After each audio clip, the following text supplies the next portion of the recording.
In the last lecture हमने linear differential equation पे कुछ सवाल किए थे, उसी कैटेगरी में थोड़े और कॉम्प्लेक्स एग्जांपल लेते हैं आज।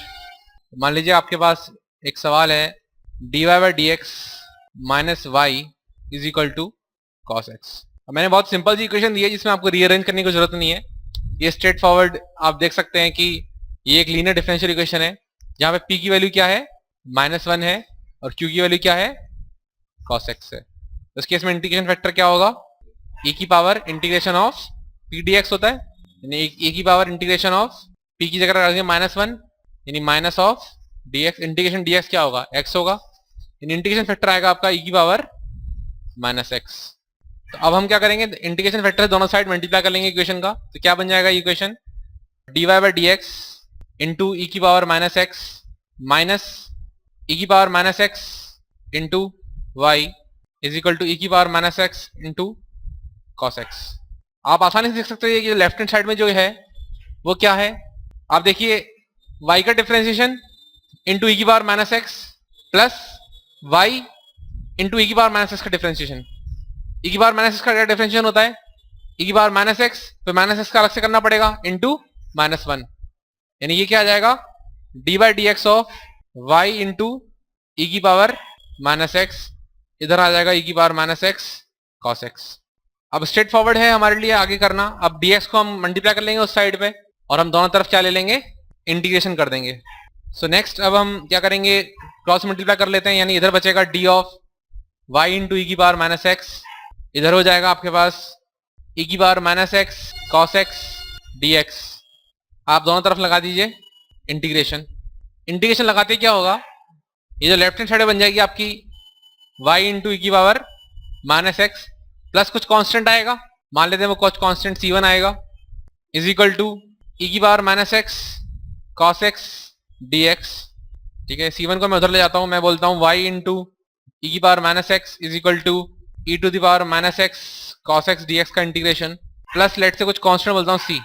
यहाँ पे c क्या है आपका कोई नया कांस्टेंट है, -c1 कुछ नया कांस्टेंट है, यानी यहाँ पे आपको अभी इंटीग्रेशन सॉल्व करना है, ये इंपॉर्टेंट है क्योंकि आप पहले इंटीग्रेशन सॉल्व करेंगे फिर क्या करेंगे आप ई की पावर x से दोनों साइड मल्टीप्लाई कर देंगे तो आपका y आ जाएगा। इंटीग्रेशन सॉल्व करना इतना आसान नहीं है, इसके लिए हमें बाई पार्ट्स लगाना पड़ेगा।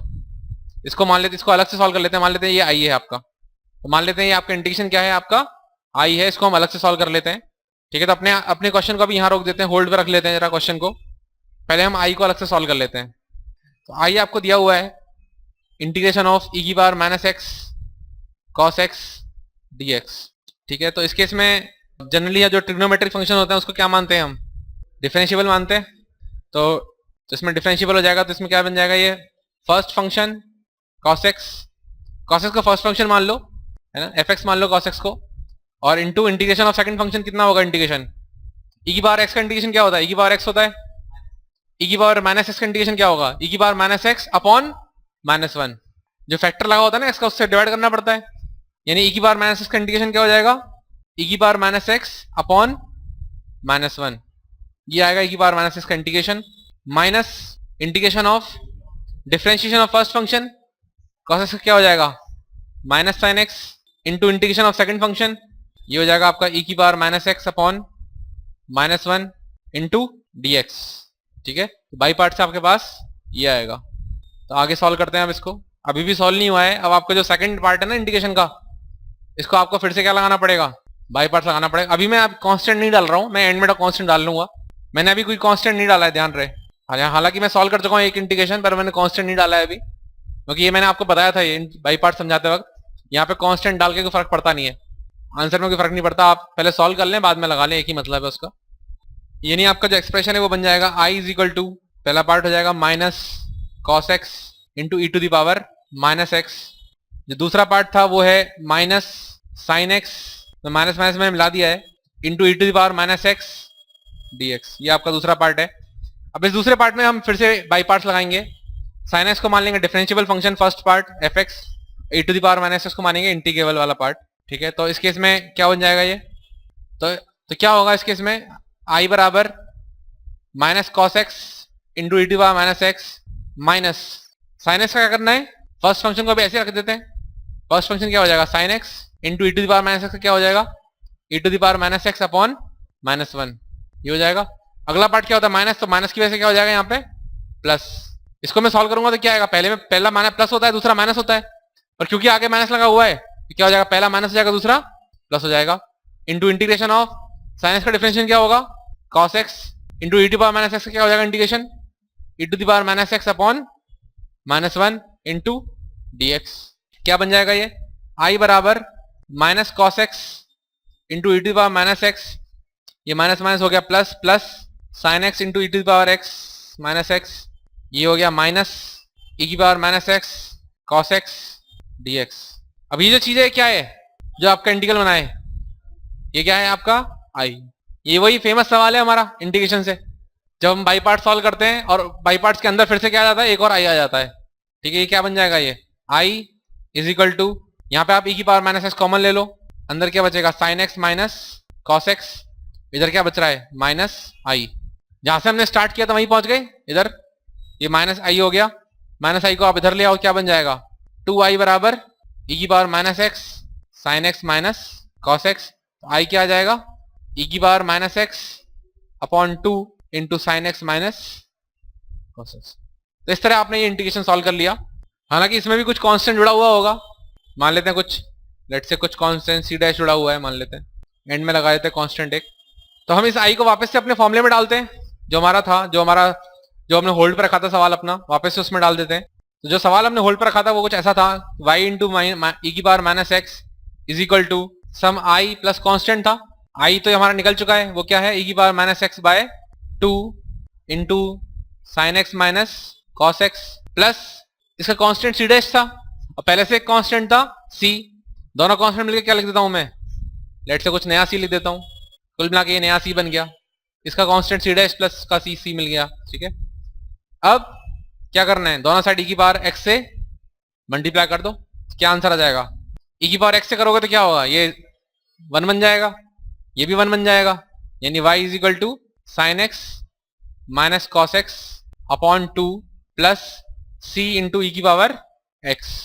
ये आपका आंसर आ गया। ठीक है, ये आपका जनरल सॉल्यूशन होगा। आप चाहो तो ऊपर वाले स्टेप पे भी छोड़ सकते थे, ये भी आंसर है, ऊपर वाले स्टेप पे छोड़ दो, वो भी गलत नहीं है आंसर। बेसिकली आपने सारे जो डिफरेंशिएबल वाली चीजें थी वो हटा दी, आपका एक तरह से एक कोई फैमिली ऑफ कर्व बन गया। तो नेक्स्ट एग्जांपल जो लेते हैं उसमें भी इंटीग्रेशन में पार्ट्स का हम यूज करेंगे, बट आप उसको खुद सॉल्व करके देखिएगा। लेट्स से इस केस में आपको पार्टिकुलर सॉल्यूशन निकालना है। ठीक है, find the particular solution of the differential equation dy by dx plus y cot x is equal to 2x plus x square cot x. यहाँ पे दिया हुआ है आपको x नॉट इक्वल टू 0।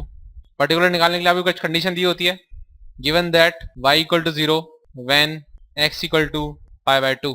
ये भी एक straightforward linear differential equation है। यहाँ पे p की वैल्यू क्या है, cot x है, और q की वैल्यू क्या है 2x plus x square cot x। यहाँ पे इंटीग्रेशन फैक्टर क्या निकालेंगे अपन, e की power integration of cot x dx। cot x का कैसे करोगे इंटीग्रेशन, ये आ जाएगा cos x upon sin x। sin x को क्या मान लेंगे, sin x को t मान लेंगे, तो cos x dx क्या बन जाएगा dt बन जाएगा, dt अपॉन t क्या होगा log t। ठीक है, यानी log sin x, यानी e की पावर log sin x। अब ये क्या होगा, ये प्रॉपर्टी है log की, e to the power log base e sin x क्या बन जाएगा sin x बन जाएगा, यानी इस केस में जो इंटीग्रेशन फैक्टर है वो है आपका sin x। अब आप दोनों साइड sin x से मल्टीप्लाई कर लेंगे, देखते हैं क्या बनता है। तो ऐसा कुछ इक्वेशन बनेगा आपका, sin x से आप मल्टीप्लाई कर लेंगे दोनों तरफ, इसको आप देख पाएंगे क्या बन जाएगा dy by d x into sine x plus y cos x is equal to 2x sine x plus x square cos x. Left hand side में दिख रहा है आपको sine x into differentiation of y plus y into differentiation of sine x, यानी क्या बन जाएगा ये d by d x of y sine x. इधर हो जाएगा 2x sine x plus x square cos x.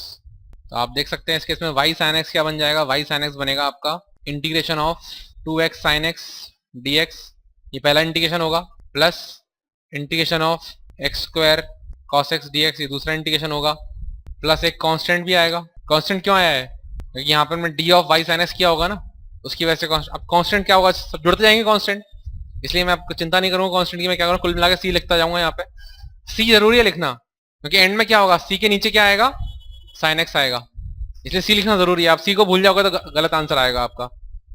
यानी कुल मिला के हमेशा जो भी कांस्टेंट निकलते हैं उनको मैं सी से कंबाइन करके एक नया सी से रिप्लेस करता जाऊंगा। अब आपको दोनों इंटीग्रेशन को सॉल्व करना है। यहाँ पे पहले वाले इंटीग्रेशन को सॉल्व करते हैं जरा। तो इस केस में हम क्या करेंगे, हम जनरली जब भी हमें ट्रिग्नोमेट्री का पॉलिनोमियल दिया होता है तो पॉलिनोमियल को हम क्या करते हैं, इंटीग्रेबल मानते हैं, और ट्रिग्नोमेट्री को हम क्या मानते हैं, डिफरेंशिएबल मानते हैं।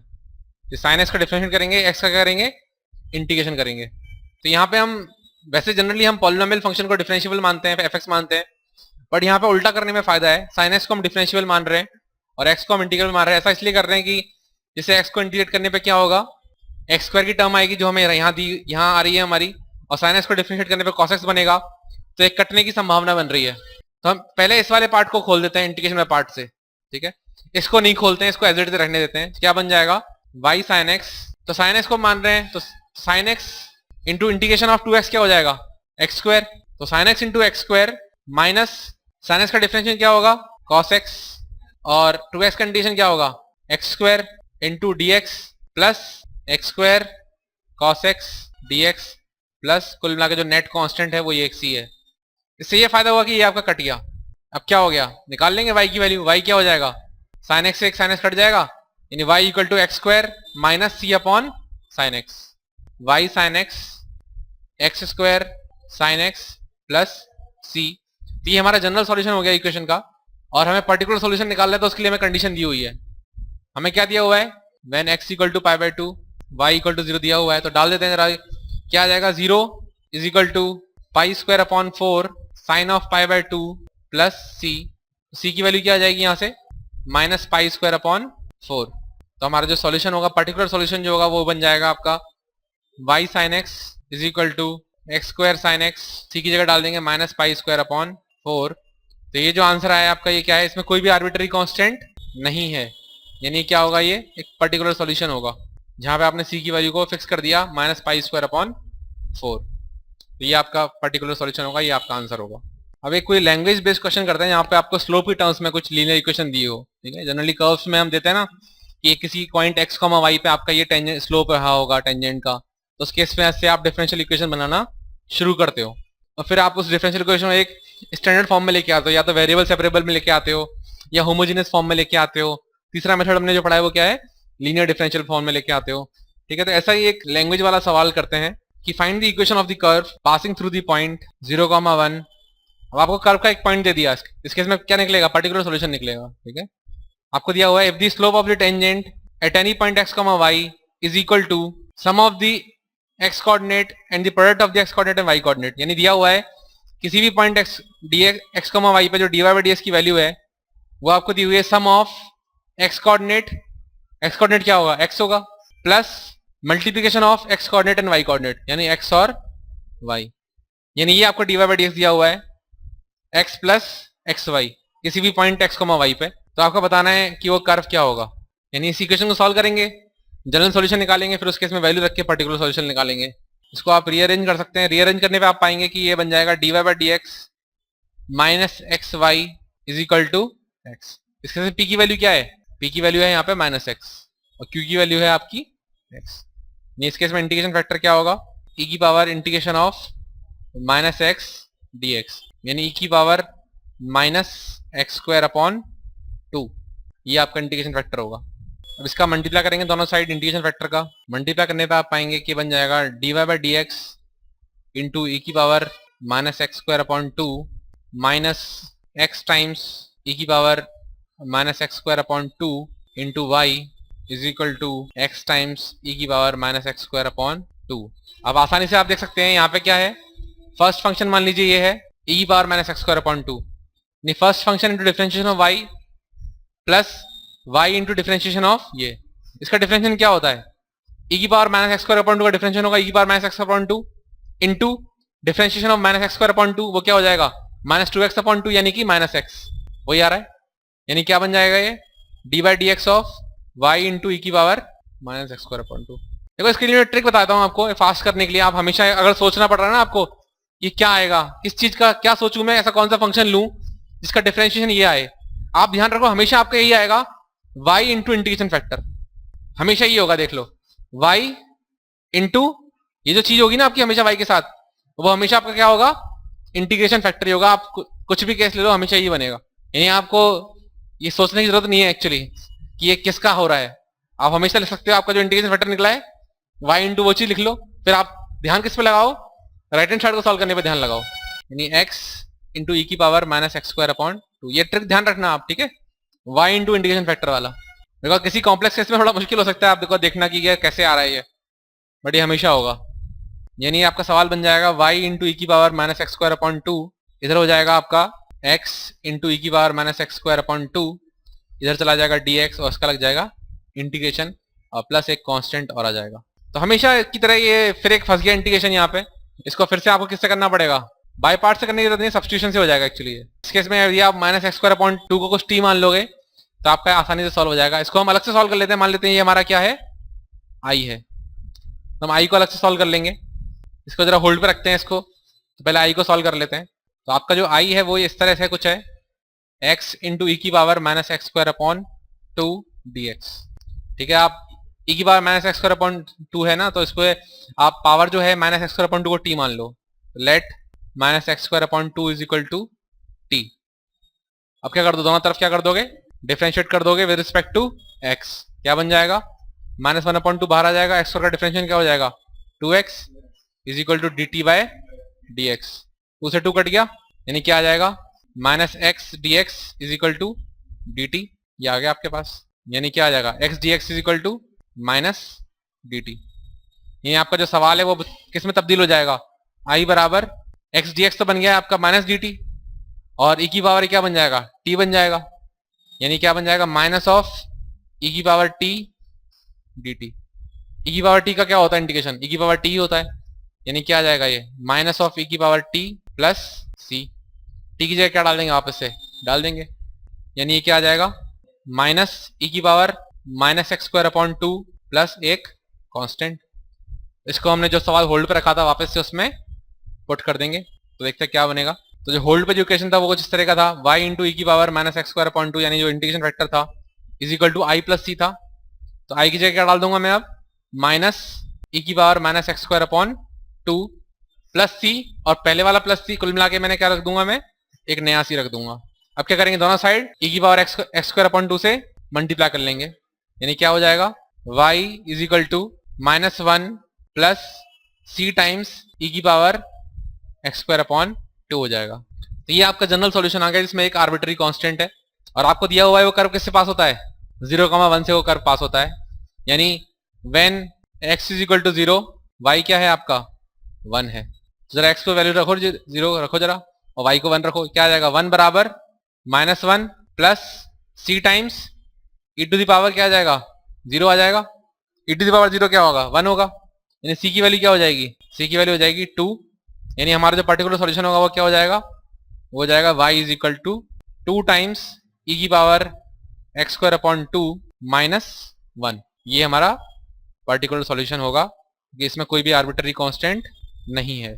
इस तरीके से हमने ये कर्व निकाल लिया जिसकी डिफरेंशियल इक्वेशन हमें दी हुई थी, x plus x y equal to d y by d x. इस तरीके से आप लीनियर इक्वेशन के सारे सवाल कर सकते हैं। इसमें आपको बेसिकली उस फॉर्म में बनाना होता है, आपको पहचानना होता है कि p क्या है, q क्या है। p के हिसाब से आप इंटीग्रेशन फैक्टर निकालते हो, फिर आपको आगे का स्टेप पता है। बस कई बार आपको इंटीग्रेशन सॉल्व करने के लिए आपको कभी सब्स्टिट्यूशन करना पड़ सकता है, कभी आपको बाई पार्ट्स यूज करना पड़ सकता है, या कोई भी इंटीग्रेशन का कोई भी मेथड आपको यूज करना पड़ सकता है। तो बेसिक तो वही है, इनडेफिनेट इंटीग्रेशन, ठीक है, वो आपको यूज करना पड़ेगा। सो अभी हमने जो सवाल किए सभी इसी फॉर्म के थे कि dy by d x plus p of y is equal to q. इसके विपरीत आपको उल्टा दिया हो, मान लीजिए dx अपॉन dy प्लस मान लीजिए p dash x is equal to q dash, कुछ इस तरह दिया हो, तभी आप आसानी से कर सकते हैं। उस केस में इंटीग्रेशन फैक्टर क्या होगा, ये केस हम कर चुके हैं, इस केस के लिए बात करते हैं अब। इस केस में इंटीग्रेशन फैक्टर होगा वो होगा आपका e to the power integration of p dash, यहाँ क्या आएगा dy, उसमें क्या आता है dx आता है, इसमें क्या आएगा dy आएगा। फिर इस केस में जो फॉर्मूला बनेगा क्या बनेगा, इस केस में जो लेफ्ट हैंड साइड बनेगी वो बनेगी x into integration factor is equal to क्या बनेगा q डैश इंटू ई की power integration of p dash dy। इसे मल्टीप्लाई तो करोगे इंटीग्रेशन फैक्टर से, यानी मैं इसको ऐसे लिखता हूँ, चलो q dash into integration factor, ये दोनों साइड मल्टीप्लाई होगा ना, इसका क्या करना पड़ेगा integration with into dy plus c, ऐसी फॉर्म बनेगी इसमें। यानी बस क्या हुआ, इसके इसमें x और y आपके इंटरचेंज हो गए। पहले क्या बनता था y into integration factor, is equal to q into integer vector into d x plus c बनती थी, इस केस में उल्टी बन रही है। ऐसा भी कोई सवाल आया तो आप आसानी से कर सकते हो, बस उसको देखना पड़ेगा। वाई में इंटीग्रेशन बनेगा, विद रिस्पेक्ट टू वाई आपको इंटीग्रेट करना पड़ेगा। ठीक है, तो ये मैं करा नहीं रहा हूँ, आप खुद से कर सकते हैं बुक्स वगैरह से प्रैक्टिस। इसी के साथ हम अपना डिस्कशन खत्म करते हैं डिफरेंशियल इक्वेशन पे, और इस तरह से आपका इंटीग्रल कैलकुलस भी अब खत्म होता है। तो इंटीग्रल कैलकुलस में हमने indefinite integration, definite integration, application of integration, area under the curves वगैरह देखा था। फिर आपने डिफरेंशियल इक्वेशन देखा, कैसे हम फैमिली ऑफ कर्व्स को डिफरेंशियल इक्वेशन रिप्रेजेंट करते हैं। उस केस में जो पर्टिकुलर सॉल्यूशन होता है उस फैमिली का क्या होता है, एक मेंबर होता है। तो हमने ऑर्डर निकालना सीखा, डिग्री निकालना सीखा, फिर 3 तरह के स्टैंडर्ड मेथड्स देखे, variable separable method, homogeneous method, और ये एक लीनियर डिफरेंशिएबल इक्वेशन देखा। तो ये मुख्य रूप से मैं समराइज कर रहा हूँ इस चैप्टर को। Thank you.